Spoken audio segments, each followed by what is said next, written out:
මේ පේන්න තියෙන ගහේ අත්තක් හැදුවොත් එහෙම නැත්නම් පොඩි හරි ඩැමේජ් එකක් කරොත් රුපියල් ලක්ෂ 40ක් දක්වා වෙනකන් දඩයක් ගෙවන්නවා කිව්වොත් ඔයා පිළිගන්නවද? මේ තියෙන්නේ ප්‍රොසොපිස් සිනනාරියා කියන UAE වල ජාතික වෘක්ෂය විදිහට සලකන ඩුබයි මුනිසිපැලිටි එකෙන් මාක් කරපු ගහක්. UAE ඉස්සර කාන්තාරයක් වුණාට දැන් කාන්තාරයක් නෙමෙයි.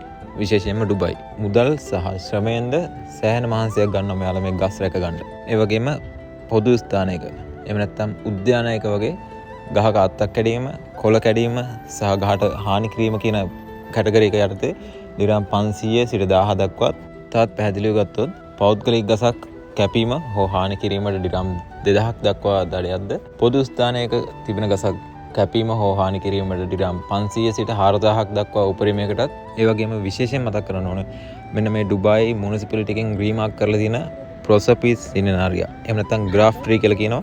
මෙන්න මේ ගහකට ඔයා ඩැමේජ් කරොත් හෝ යම්කිසි හානියක් කරොත් ඔයාට දිරම් 10000ක ඉඳලා දිරම් 50000ක් දක්වා දඩයකට යටත් වෙන්න සිද්ධ වෙනවා. හරියට රුපියල් වලින් බලුවොත් රුපියල් ලක්ෂ 40ක් දක්වා දඩයකට ඔයාට යටත් වෙන්න වෙනවා. ඩුබයි මෙන්න මෙහෙම තමයි එයාලගේ ගස් ආරක්ෂා කරන්නේ, එයාලගේ පරිසරය ආරක්ෂා කරගන්නේ. ඉතින් ලංකාව එක්ක කම්පෙයාර් කරද්දී ඩුබයි ඉන්නේ කොහෙද? ලංකාවේ අපි ඉන්නේ කොහෙද කියලා ඔයාලට තේරෙනවනේ.